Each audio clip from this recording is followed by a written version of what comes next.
अस्सलामुअलैकुम। साक्षी खबर में आपका इस्तकबाल है। आज 19 रबीउस्सानी है। सुर्खियों से पहले सुनते हैं हदीस शरीफ। बिस्मिल्लाहिर्रहमानिर्रहीम। हज़रत उक़बा बिन आमिर रज़ियल्लाहु ताला अन्हु से रिवायत है, रसूलुल्लाह सल्लल्लाहु अलैहि वसल्लम ने फरमाया, जो शख्स लोगों से खिलाफ शरा महसूल वसूल करता है वो जन्नत में दाखिल न होगा। और अब सुर्खियां। नामपल्ली हल्के से असद अवैसी ने किया मजलिस की इंतखाबी मुहिम का आगाज। सैयदनगर और अहमदनगर का पैदल दौरा। माजिद हुसैन के हक में वोट मांगे। कल को तगड़े में केसीआर का जलसे-आम, तैयारियां मुकम्मल। 75,000 अफराद की शिरकत मुतवक्के। बीजेपी कायदीन के वफ्द ने मेडीगड्डा बैरेज का किया दौरा। तामीरी नकाइस पर केसीआर के खिलाफ सीबीआई जांच कराने का किया मुतालबा। पर्चे नामजदगी दाखिल करने का आज दूसरा दिन। कई कायदीन ने दाखिल किए पर्चे। 10 नवंबर आखिरी तारीख।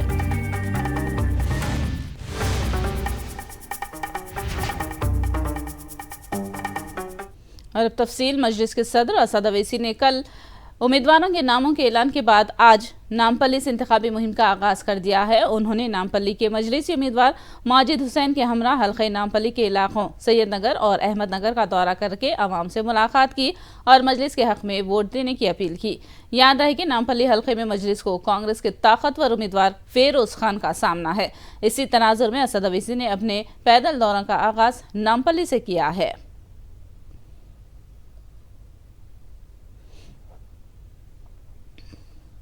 इंतखाबात के दौरान वोटरों को राग़िब करने के लिए गैर मजाज तौर पर तकसीम किए जाने वाले सामान पर अब सेंट्रल जीएसटी अहदेदारों ने तवज्जो मरकूज की है।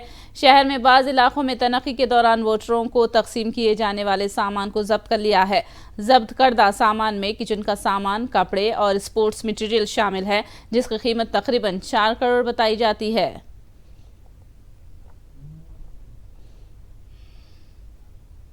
कांग्रेस के साथ सीपीआई इत्तेहाद तकरीबन तय होने की खबर है। कोतागुड़े एमएलए सीट समेत एक एमएलसी निशिस्त देने की कांग्रेस ने पेशकश की और मुनगुड़ू में कम्युनिस्ट जमात को मुकाबले से बाज रहने का रेवंत रेड्डी ने मशवरा दिया।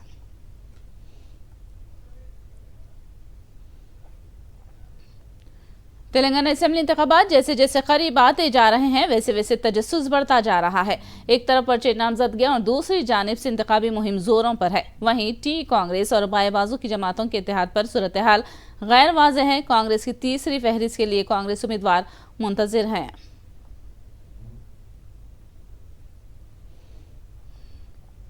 तेलंगाना बीजेपी उम्मीदवारों की तलाश में मसरूफ है। अब तक 3 फहरिस्तें जारी करने वाली बीजेपी चौथी फहरिस्त के लिए उम्मीदवारों को खतयत देने में लग गई है। बताया जाता है कि किशन रेड्डी, प्रकाश जावड़ेकर, तरुण चुग और अरविंद मेनन ने रात देर तक तबादिले ख्याल करके चौथी फहरिस्त को खतयत दे दी है।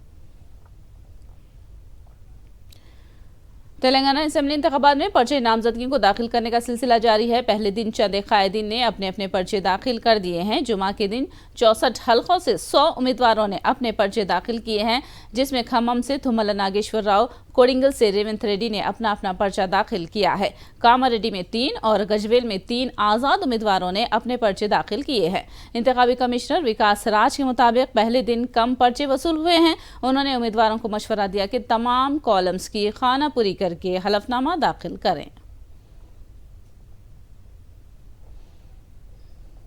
जोगुलांबा गदवाल जिला आलमपुर हल्के में सियासी सूरत हाल दिलचस्प हो गई है। बीआरएस पार्टी हाईकमान की जानिब से मौजूदा एमएलए इब्राहिम को अब तक बी फॉर्म जारी न करने पर मुबाहिस का आगाज हो गया है। अलहदा तौर पर चला ग्रुप के कायद विजय युडू और एमएलए इब्राहिम इंतखाबी मुहिम चला रहे हैं, जिसके सबब पार्टी केडर तजज्जुब का शिकार है। बताया जाता है कि मंदा जगन्नाथम इस बार भी अपने बेटे के लिए सीट का मुतालबा कर रहे हैं। कोतागुड़म बीआरएस कायदीन में इख्तलाफात सामने आ रहे हैं। बीआरएस उम्मीदवार वनमा नागेश्वर राव के बेटे राघव के रवैये से मुकामी दूसरे दर्जे के कायदीन बरहमी का शिकार हैं। बरहम कायदीन का कहना है कि अगर राघव को किनारा कश कर दिया जाए तो वनमा नागेश्वर राव की जीत यकीनी है। कल खम्मम में बीआरएस का जलसे-आम है। ऐसे में नाराज कायदीन को मनाने की कोशिश की जा रही है। दूसरी जानिब कोत्तागुडेम के बीआरएस इंचार्ज वजीराजु रविचंद्र ने वाजे किया कि बीआरएस कायदीन में कोई इख्तलाफात नहीं है। 75,000 మంది రాబోతున్నారు। అలాంటి సభకు ఒక దిక్కున కూర్చుని టైం వేస్ట్ కాకుండా ప్రచారం జరుగుతుంది। మేనిఫెస్టోలు పట్టుకొని ఊరంతా పంచిపెట్టడాలు, డోర్ టు డోర్ క్యాంపెయిన్ జరిగేటి అది జరుగుతుంది। మన జన సమూహానికి కావాల్సిన ఏర్పాట్లు జరుగుతున్నాయి। ఇప్పుడు మళ్ళీ పార్కింగ్ ప్లేసులు చూడడానికి వెళ్తున్నాం। వీళ్ళన్నీ కూడా రిపోర్ట్ ఇచ్చేసి 5వ తారీఖు నాడు చాలా బ్రహ్మాండంగా జరిగే కేసీఆర్ గారి సభకు మంచిగా 75,000 మంది జనం వచ్చే విధంగా ఏర్పాటు చేస్తున్నాం। అట్లాంటిది ఏం లేదండి, అంతా కలిసికట్టుగానే ఉన్నాం, బ్రహ్మాండంగా ఉంది। ఏ చిన్న ఏదైనా ఒక ఇంట్లోనే ఉంటుంది, ఒక ఇంట్లో ఉన్నప్పుడు ఒక పార్టీ నడిపే వాళ్ళకి ఉండవా ఇవన్నీ చిన్న ఇష్యూస్ ఏమైనా ఉన్నా కూడా సమసిపోతే అట్లాంటి ఏమీ లేవు। అందరం కలిసిమెలిసి ప్రయాణం చేస్తున్నాం। చూశారు మీరు, బ్రహ్మాండంగా అందరం కూర్చొని మాట్లాడుకున్నాం, భోజనం చేస్తున్నారు, మీరు చూశారు కూడా। ఇదే వరవడి ముందుకు వెళ్తాం। ఇంకా 4 రోజులు గట్టిగా కష్టపడి పనిచేసుకొని కేసీఆర్ గారికి కొత్తగూడెం నెక్స్ట్ ఇల్లందు కూడా కానుకివ్వబోతున్నాం। खम्मम के डिवीजन नंबर 24 में मुनक्किदा आत्मीय सम्मेलन में तुमला नागेश्वर राव पर रियासती वजीर अजय कुमार ने शदीद बरहमी जाहिर की। उन्होंने कहा कि तुमला खवातीन और अक़लियतों के मुखालिफ लीडर हैं। अजय कुमार ने सवाल किया कि जब तुमला एमएलए थे और वजीर थे तो हल्के की तरक्की के लिए उन्होंने क्या किया, वाजे करें। ఖమ్మం ఎమ్మెల్యేగా ఉన్నప్పుడు 2014 వరకే 2009 ఒక్కసారే చేసిండు। ఈ ఖమ్మంలో నేను అడుగుతున్న అక్క చెల్లెల్లారా, మీలో ఎవరైనా ఒక్కళ్ళైనా ఆయన దగ్గరికి వెళ్ళగలిగారా? ఏ పని కోసమైనా సరే మీలో ఎవరైనా ఒక్కళ్ళైనా సరే ఆయన దగ్గరికి వెళ్ళగలిగారా?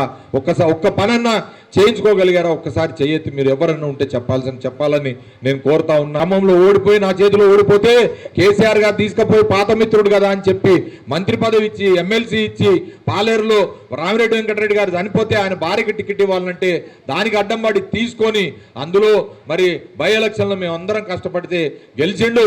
5 సంవత్సరాలు మంత్రిగా అప్రతిహతంగా అద్భుతంగా సంపాదించుకొని 100 ఎకరాల పామాయిల్ తోటలు భూములు కొనుక్కున్నాడు, కానీ పేదవాళ్ళకి ఏం మేలు జరగలే।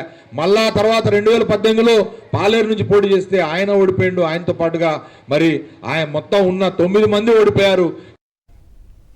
मदिरा हल्के में सीएलपी लीडर भट्टी विक्रमार्का ने इंतखाबी मुहिम का आगाज किया। उन्होंने बरसर इख्तियार पार्टी पर तनकीद करते हुए सवाल किया कि बीआरएस के दौर में अवामी जिंदगियों में क्या बदलाव आया, बताएं। उन्होंने अवाम से अपील की कि अगर तरक्की चाहते हैं तो कांग्रेस को मौका दें।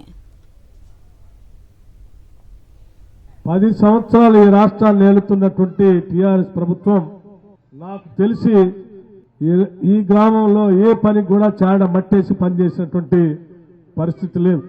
ఈ గ్రామంలో ఏ అభివృద్ధి కార్యక్రమం జరిగినా అది కాంగ్రెస్ పార్టీ ప్రభుత్వాల హయాంలో ద్వారా మాత్రమే జరిగాయి తప్ప ఈ మాటలు చెప్పే నాయకుడితో ఏమీ ఇక్కడ జరగలేదు। వీళ్ళెంతసేపటికి మోసం చేయటం, మాటలు చెప్పటం, అందులో 4 ఓట్లు పొంది ఎన్నికై అధికారాన్ని అనుభవించడం తప్ప ఈ ప్రాంత ప్రజలకు వాళ్ళు చేసింది ఏమీ లేదు। मंझरियाल जिले के भीमावरम मंडल में इंतखाबी मुहिम के दौरान चिन्नूर एमएलए बालका सुमन को पहले ही दिन तल्ख तजुर्बे का सामना हुआ। जब वो भीमावरम मंडल में लंबाड़ी तांडे को जा रहे थे तो उन्हें तांडा वासियों ने रोक लिया। कॉलोनी में मुनासिब ड्रेनेज निजाम न होने से गंदे पानी और मच्छरों की बहुतात के सबब बीमार होने की शिकायत की। ओहदेदारों से शिकायत के बाद भी कार्रवाई न होने का दावा करते हुए बालका सुमन के रूबरू एहतजाज मुनज़्ज़म किया गया। जब एमएलए ने मसला हल करने का तयक़ुन दिया तभी तांडा वासियों ने बालका सुमन को वहां से जाने दिया।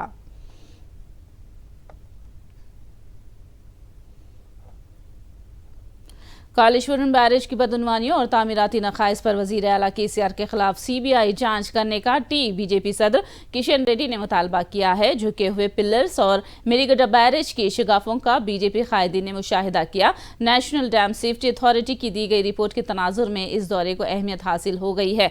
बीजेपी कायदीन किशन रेड्डी, ईटेला राजेंद्र और रघुनंदन रॉय ने कहा कि गैर मियारी तामीर से बैरेज को नुकसान पहुंचा है। మరి రాష్ట్ర ప్రభుత్వము ఏ మాత్రమున్న ప్రజాస్వామ్య వ్యవస్థ మీద తెలంగాణ ప్రజల మీద గౌరవం ఉంటే మరి వెంటనే ముందుకొచ్చి న్యాయ విచారణకు సిబిఐ విచారణకు అంగీకరించాలని సిబిఐకి రాయాలని ఎక్కడ పొరపాటు జరిగిందో ఇది ప్రజలు తెలుసుకోవాల్సిన బాధ్యత ఉంది। ప్రజలకు తెలుసుకోవాల్సినటువంటి హక్కు ఉంది। కాబట్టి ఎవరి పొరపాటు, ఇంజనీరింగ్ పొరపాట, ముఖ్యమంత్రి గారు ఇంజనీర్స్ మాట విన్నరా లేదా, లేకపోతే నాసి రకమైనటువంటి మెటీరియల్ వాడారా లేదా, ఇవన్నిటిపైన కూడా వాస్తవాలు తెలుసుకోవాల్సినటువంటి హక్కు తెలంగాణ ప్రజలది. वहाँ जगन समाज इंसाफ और बाख्तियारी के हवाले से तमाम तर मौसर इक़दाम कर रहे हैं। इन ख्यालात का इजहार तिरुपति के अवाम ने किया। उनका कहना है कि तबक़ेवारी मरदमशुमारी से हर समाजी तबक़े की आबादी का फ़ीसद वज़ा होगा और पसमानदगी को दूर करने के लिए मुनासिब इक़दाम किए जाएंगे। अवाम ने तबक़ावारी मरदमशुमारी के जगन हुकूमत के फैसले का खैर मक़दम किया। మొట్టమొదటిసారిగా జగన్మోహన్ రెడ్డి గారు ఈరోజు బీసీల యొక్క జనగణన కులగణన చేయాలని చెప్పని తీసుకోవడం అనేది నిర్ణయం బీసీలందరం కూడా హర్షిస్తున్నాం. ఇది చాలా శుభ పరిణామం, భారతదేశంలోనే శుభ సూచకం. ఆయన ఏ కార్యక్రమం చేసినా ఆదర్శవంతమైనటువంటి భారతదేశంలో ఇతర రాష్ట్రాలు కూడా జగన్మోహన్ రెడ్డిని తీసుకునే విధంగా కాబట్టి చెప్పిన మాటను నిలబెట్టుకోవడం కాదు. ఈ నెల 15 నుంచి చేస్తామని చెప్పడం చాలా శుభ పరిణామం. ఈరోజు రాష్ట్ర ముఖ్యమంత్రి వైఎస్ జగన్మోహన్ రెడ్డి గారు భారతదేశంలోనే ఏ ముఖ్యమంత్రి తీసుకున్నటువంటి నిర్ణయాల్ని ఈరోజు రాష్ట్ర ముఖ్యమంత్రి వైఎస్ జగన్మోహన్ రెడ్డి గారు తీసుకుంటున్నారు. ఈరోజు ఎస్సీ, నా ఎస్టీలు, నా బీసీలు, నా మైనారిటీలు అంటూ ఈరోజు 2,37,000 కోట్లు ఈరోజు డీబీటీ ద్వారా పంపిస్తే దాంట్లో దాదాపు 75% ఎస్సీలకి, ఎస్టీలకి, బీసీలకి, మైనారిటీలకే కేటాయింపులు జరగడం జరిగింది. అదేవిధంగా నాన్ డీబీటీల ద్వారా 2,20,000 కోట్లు పోతే దాన్ని కూడా దాదాపు 75-80% ఈరోజు ఇల్లు అయితేనేమి, అదేవిధంగా పెన్షన్లు అయితేనేమి, వివిధ రకాలుగా నాన్ డీబీటీ ద్వారా వచ్చే డబ్బులు కూడా ఈరోజు ఎస్సీలకి, ఎస్టీలకి, బీసీలకే కేటాయించింది. అటువంటి జగన్మోహన్ రెడ్డి గారు ఈరోజు రాష్ట్రంలో ఖచ్చితంగా ప్రతి కులంకి గణాంకాలు కరెక్ట్గా ఉంటే వాళ్ళకి ఇవ్వాల్సిన ఆర్థికంగా, రాజకీయంగా, సామాజికంగా వాళ్ళు ఎదగడానికి కావాల్సిన మనము ప్రోత్సాహం ఇవ్వచ్చని చెప్పేసి ఏదైతే పాదయాత్రలో జగన్మోహన్ రెడ్డి గారు చెప్పారో దాన్ని తూచా తప్పకుండా అనుసరిస్తూ బీసీ మైనార్టీలు కుల గణనం చేసి వాళ్ళకి ఎంత సామాజికంగా, ఆర్థికంగా, రాజకీయంగా ఆదుకోవాలో రాష్ట్ర ముఖ్యమంత్రి జగన్మోహన్ రెడ్డి గారు ఆదుకోవాలనే ప్రయత్నంలో ఈరోజు చేస్తున్నారు.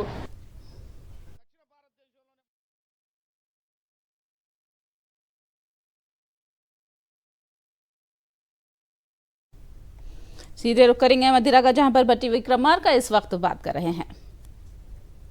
అది అత్యంత ప్రమాదకరంగా మారిందని చెప్పి రాకపోకలన్నింటినీ బంద్ చేసి ఎవరిని అక్కడ పోనీయకుండా పోలీసు బందోబస్తు పెట్టి ప్రజలకు ఏం జరుగుతుందో తెలియకుండా ఉంచాలనే ప్రయత్నం చేస్తే కూడా బాధ్యత కలిగినటువంటి ప్రతిపక్ష పార్టీగా ఈ దేశ సంపద అంతా కూడా ప్రజలకు చెందాల దోపిడీ గురి కాకూడదని ఆలోచన చేసేటువంటి రాహుల్ గాంధీ గారి నాయకత్వంలో మేమంతా ఆ మేడిగడ్డ బ్యారేజ్ని చూసి రావటం జరిగింది.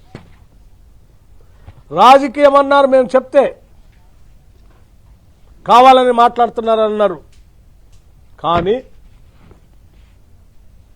జరిగిన తర్వాత అందరూ ఆశ్చర్యపోతా ఉన్నారు.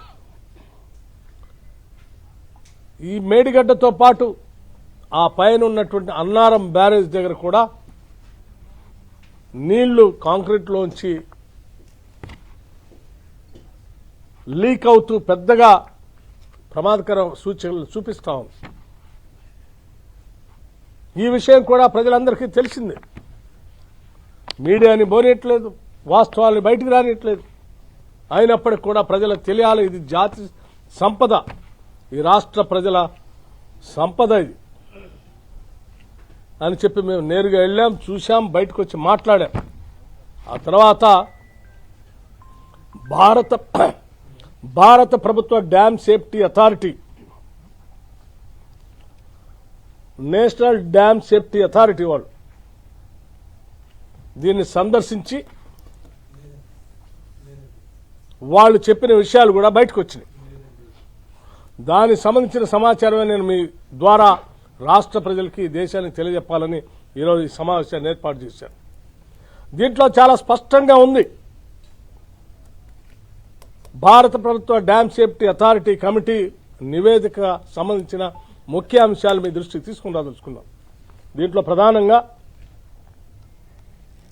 ఈ కమిటీ అక్టోబర్ 24, 2023 మేడిగడ్డ డ్యామ్ను సందర్శించింది. అక్టోబర్ 25, 23 వివిధ శాఖల రాష్ట్ర అధికారులతో కమిటీ సమావేశమైంది. కమిటీ తమ దర్యాప్తు చేయడం కోసం రాష్ట్ర అధికారుల నుండి 20 అంశాలకు సంబంధించిన సమాచారాన్ని కోరటం జరిగింది. కానీ ఈ అడిగినటువంటి 20 అంశాలకు సంబంధించిన సమాచారాన్ని రాష్ట్ర ప్రభుత్వం పూర్తిగా అందించకుండా కేవలం 11 అంశాలకు సంబంధించినటువంటి సమాచారాన్ని మాత్రమే అందించింది. ఈ dam safety authority, national dam safety authority రాష్ట్ర ప్రభుత్వానికి మళ్లీ స్పష్టంగా చెప్పింది, అక్టోబర్ 29, 2023 లోపల మిగిలిన డేటాని మీరు సమర్పించకపోతే బ్యారేజ్ నిర్మాణానికి సంబంధించినటువంటి పరీక్షలు, అధ్యయనాలు రాష్ట్రం చేయించలేదని భావించవలసి ఉంటుందని స్పష్టంగా చెప్పింది కూడా. అయినా ఇవ్వలేదు. ఆ తర్వాత ఇన్స్ట్రుమెంటేషన్, వర్షాకాలం ముందు మరియు తర్వాత ఇన్స్పెక్షన్ సంబంధించిన రిపోర్ట్లు, క్వాలిటీ కంట్రోల్ రిపోర్ట్లు, థర్డ్ పార్టీ మానిటరింగ్ రిపోర్ట్లు, భౌగోళిక సమాచారం, వర్షాకాలం ముందు తర్వాత నది కొలతలు చూపించే ముఖ్యమైన స్ట్రక్చరల్ డ్రాయింగ్లకు సంబంధించిన డాటాను కూడా రాష్ట్ర కమిటీ అందించలేదు.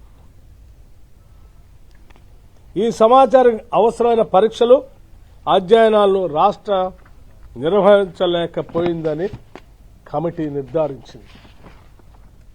దీని ద్వారా స్పష్టంగా వాళ్ళు చెప్తున్నటువంటి అంశాలను చూస్తే చాలా బాధాకరమైన, ఆశ్చర్యకరమైనటువంటి విషయాలు బయటకు వస్తూ ఉన్నాయి. रुक करेंगे दीगर खबरों का। चित्तूर में बस यात्रा प्रोग्राम में नए वजीर आला अमजद बादशाह ने शिरकत की। उन्होंने इस मौके पर कहा कि बाबू ने साबिक हुकूमत में मुसलमानों को नजरअंदाज किया था और समाजी बाख्तियारी के तनाजुर में जगन ने मुसलमानों को भी दीगर समाजी तबकात के मसावी मौक़े फराहम किए।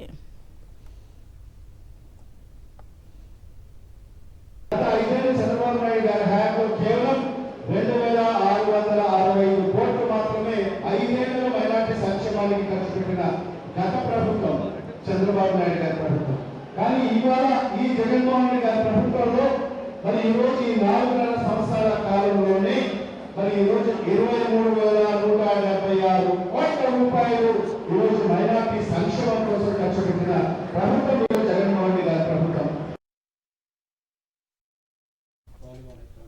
तिरुपति में तेलुगु देशम को धक्का लगा है। मुकामी तेलुगु देशम लीडर मणिशेखर ने अपने दर्जनों हामियों के साथ वायएसआर कांग्रेस पार्टी में शमूलियत इख्तियार कर ली। एमएलए भूमना करुणाकर रेड्डी ने पार्टी का खंडवा पहनाकर उन्हें पार्टी में शामिल किया। भूमना करुणाकर रेड्डी ने जगन हुकूमत में तिरुपति में किए जाने वाले तरक्याती कामों का जिक्र किया। उन्होंने सड़कों की तोसी, बिजली और पीने के पानी के मसाइल की यकसुई का जिक्र किया।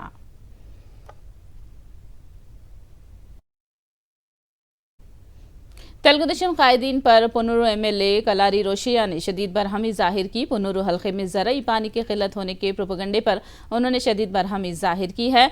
उन्होंने दावा किया कि जगन के दौर में तमाम किसानों की फलाह को यकीनी बनाया गया है। उन्होंने मजीद कहा कि हल्के में तमाम किसानों को ज़राई पानी सप्लाई किया जा रहा है। उन्होंने कहा कि तेलुगु देशम के पास कोई मशगला नहीं है, इसीलिए उन्होंने हुकूमत पर तनकीद को अपना मशगला बना लिया है। కాకాని నంబూరు ప్రాంతంలో ఉన్న పొలాలన్నీ కూడా వెంకటేశ్వరపురం ఇవన్నీ కూడా గుంటూరు హై లెవెల్ ఛానల్, అలాగే గుంటూరు ఛానల్ నుంచి కూడా అన్ని గ్రామాలకి ఇవాళ పూర్తి నీటి వసతి కలగజేయడం జరుగుతుంది. ప్రభుత్వం చాలా శ్రద్ధతో ఈరోజు ఎక్కడ కూడా రైతులు ఇబ్బంది పడకూడదు, వాళ్ళకి అన్నీ కూడా అందించాలి. ఇరిగేషన్ కెనాల్స్ ఏదైతే ఈ సంవత్సరం వర్షభావం తక్కువ అయినా కూడా ఇవాళ పులిచెంతల దగ్గర నుంచి లేకపోతే కృష్ణా డెల్టా నుంచి ఇవాళ అధికంగా క్యూసెక్లు నీళ్లు వదిలి ఇవాళ అన్ని పొలాలు కూడా అందించడం జరుగుతుంది. కానీ దీని మీద కూడా ఒక దుష్ప్రచారం చేస్తూ ఉన్నారు. ఎల్లో మీడియా ద్వారా వాళ్ళు ఎంతసేపటికి రైతులకు అందట్లేదు, రైతులు ఇబ్బంది పడతా ఉన్నారు. నేను పొన్నూరు నియోజకవర్గంలో ఎక్కడ కూడా ఏ రైతు అనేది ఇబ్బంది పడట్లేదు. పొన్నూరు నియోజకవర్గంలో ఎక్కడ కూడా ఏ రైతు కూడా ఎక్కడ ఇబ్బంది లేదు। मगरबी बंगाल के कोलकाता में फ़लस्तीन की हिदायत में एहतजाजी रैली का इनेकाद हुआ। दर्जनों मुकामी अफराद ने इस रैली में शिरकत करते हुए गजा पट्टी पर इसराइल की मुसलसल बमबारी की मजम्मत की। गजा पट्टी में फ़लस्तीनियों का कत्लेआम रोकने और जंग बंदी की मुकामी मुसलमानों ने मांग की है। गजा के महसूर फ़लस्तीनियों पर होने वाले मजालिम की रोकथाम करने और उन्होंने ज़रूरी अशिया पहुँचाने और इमदादी साजो सामान मुहैया करने की मांग की है।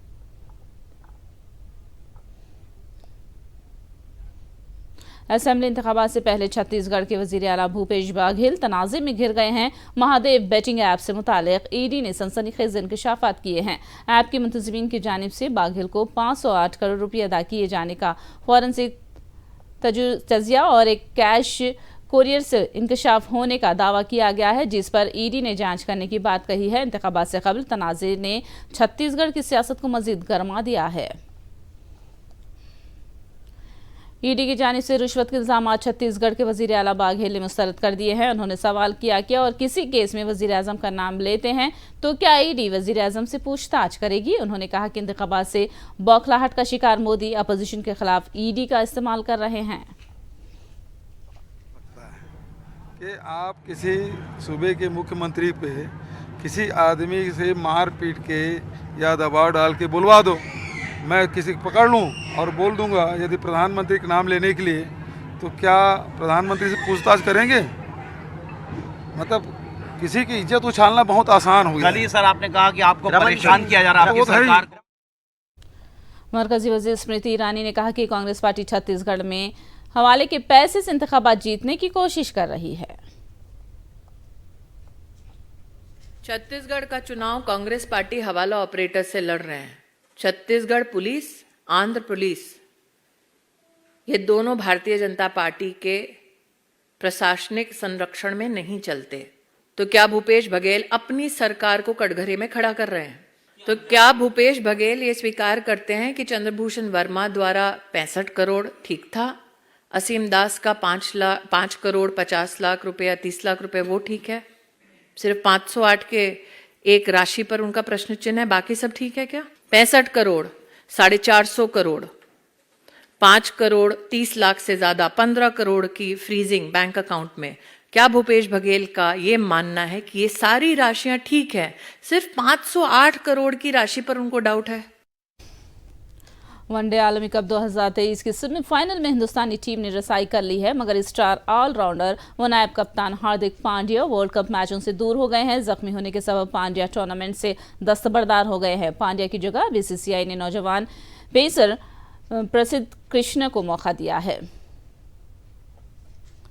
रमा महीने की 13 से 27 तारीख तक मुलापाड़ू स्टेडियम में बीसीसीआई के अंडर 19 क्वाड्रिंगल वनडे मैचों का आगाज होने जा रहा है। आंध्रा क्रिकेट एसोसिएशन ने ये बात बताई। एसोसिएशन के सेक्रेटरी गोपीनाथ रेड्डी ने बताया कि इंडिया ए, इंडिया बी, बांग्लादेश, इंग्लैंड की टीमों के मैचेस यहां खेले जाएंगे। मैचों के औकात सुबह 9 बजे तक शाम 4:30 बजे होंगे। गोपीनाथ रेड्डी ने आलमी मियार के मैचों का यहां इनेकाद करने पर बीसीसीआई का शुक्रिया अदा किया।